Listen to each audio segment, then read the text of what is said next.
Baik, selamat pagi anak-anak. Berjumpa lagi dalam pembelajaran bertema. Adapun tema kita adalah peduli terhadap makhluk hidup dan subtema kita adalah keberagaman makhluk hidup di lingkunganku. Nah, untuk hari ini tujuan pembelajaran kita ya dengan mempelajari atau mengikuti pelajaran ini kita dapat memahami kewajiban kita terhadap binatang. Yang kedua, kita dapat mengenal bagian-bagian tubuh binatang dan apa manfaat atau fungsi dari bagian tubuh tersebut. Nah, jadi anak-anak kita sebagai makhluk ciptaan Tuhan yang diberikan akal dan pikiran atau akal dan budi, ya akal dan budi, ya harus memperhatikan kelestarian makhluk hidup yang Tuhan ciptakan dan Tuhan telah berikan kepada kita supaya kehidupan makhluk hidup tersebut tetap berlangsung untuk kita dapat memanfaatkan sepanjang atau selama hidup kita dan keturunan-keturunan kita.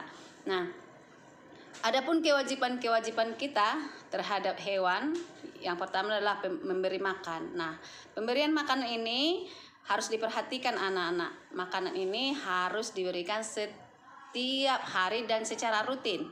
Nah, makanan yang kita berikan juga itu harus sesuai dengan kebutuhan hewan tersebut, ya. Contohnya, jika ikan, maka apa makanan yang cocok untuk ikan itu yang harus kamu berikan. Jangan kamu berikan makanan kucing kepada ikan. Nah, kemudian yang kedua, yang berikutnya pemberian makanan ini harus bergizi dan sehat.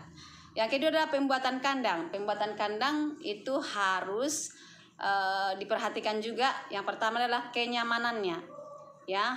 Makhluk atau hewan peliharaan kita itu harus nyaman tinggal di kandang tersebut.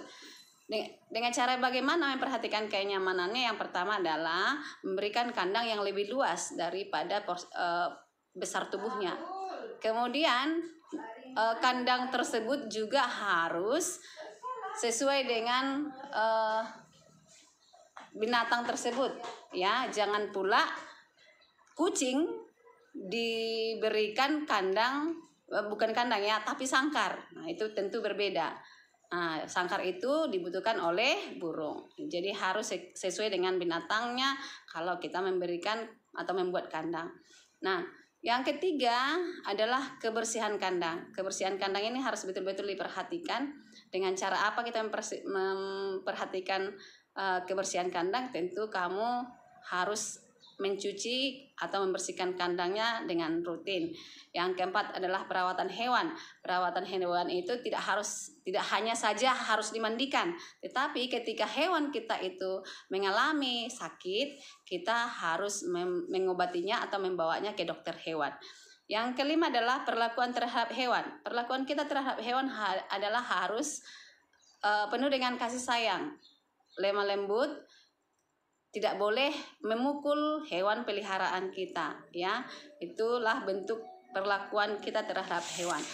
Nah, jadi anak-anak selain itu, ya, kita juga sebagai manusia memiliki hak untuk memanfaatkan seluruh kekayaan alam yang ada di bumi, ya, termasuk itu hewan dan tumbuhan, ya. Jadi hewan dan tumbuhan itu adalah sumber daya alam yang dapat diperbaharui, yang disediakan oleh alam sebagai sumber makanan bagi kita. Nah, kemudian bagi orang-orang tertentu memelihara hewan peliharaan itu memiliki arti khusus, yaitu menghilangkan stres, ya. Kemudian juga belajar untuk lebih bertanggung jawab, ya. Kemudian selain belajar bertanggung jawab, dia adalah mengajarkan bagaimana dia dapat lebih bersih lagi, ya, mengajarkan kebersihan kepada orang yang memelihara tersebut. Jadi itu selain untuk sebagai sumber makanan bagi manusia, memelihara hewan itu juga bermanfaat sebagai penghilang stres, mengajarkan bertanggung jawab dan mengajarkan tentang kebersihan. Nah, kemudian anak-anak hewan peliharaan kita itu memerlukan apa saja ya. Tadi sudah membilang memerlukan makanan, kandang, kemudian perhatian atau kasih sayang, seperti yang membilang tadi sebutkan di awal. Nah, kemudian adapun bagian-bagian tubuh hewan ya, bagian tubuh hewan seperti gambar di atas. Ini adalah gambar ikan ya, dimana ikan ini memiliki bagian tubuh yang pertama itu mulut ya, kemudian mata, sirip punggung, sirip ekor, sirip anal, sirip perut, dan sirip dada, dan terakhir adalah penutup insangnya. Nah, ikan dapat bergerak karena memiliki sirip, sedangkan ekornya itu berfungsi untuk membantu arah gerak ketika berenang. Nah, kemudian tubuh ikan itu dilindungi oleh sisik. Jadi sisik itu berfungsi untuk melindungi tubuh ikan. Nah, kemudian ikan itu anak-anak bernafas melalui insang. Insangnya terletak pada bagian depan tubuhnya atau bagian kepala. Nah, kemudian ini adalah gambar mata elang ya, mata, nama hewannya adalah elang. Kegunaannya adalah untuk mencari atau berburu mangsa ya.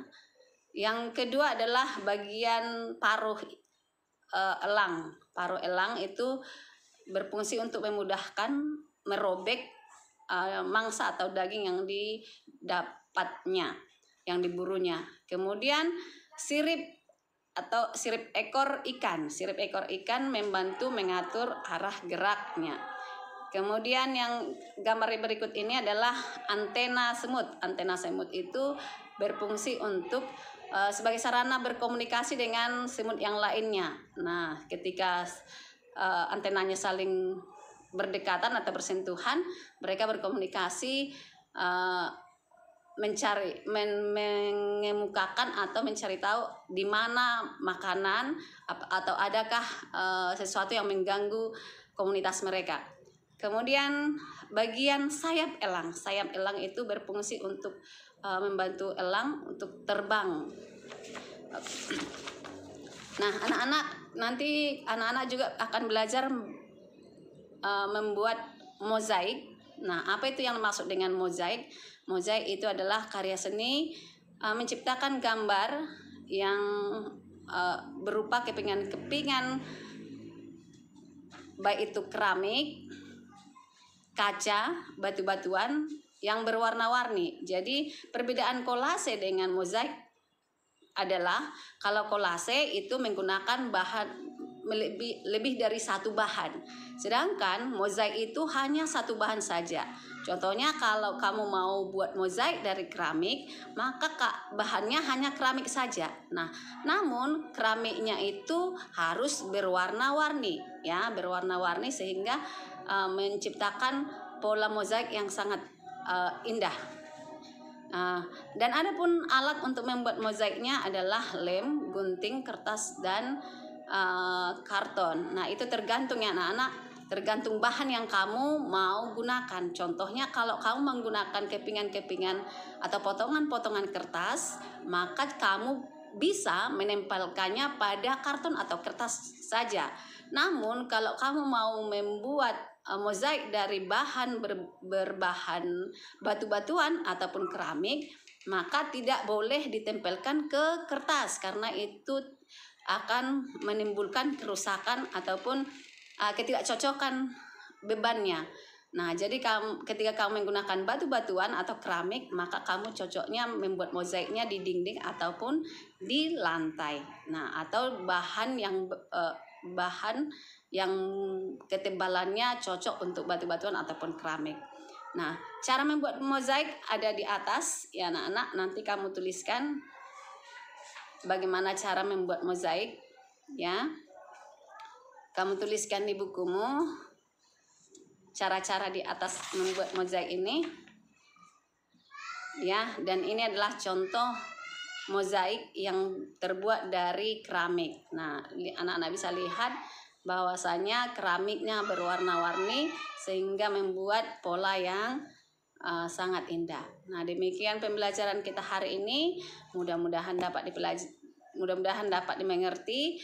Tuhan Yesus memberkati dan selamat belajar.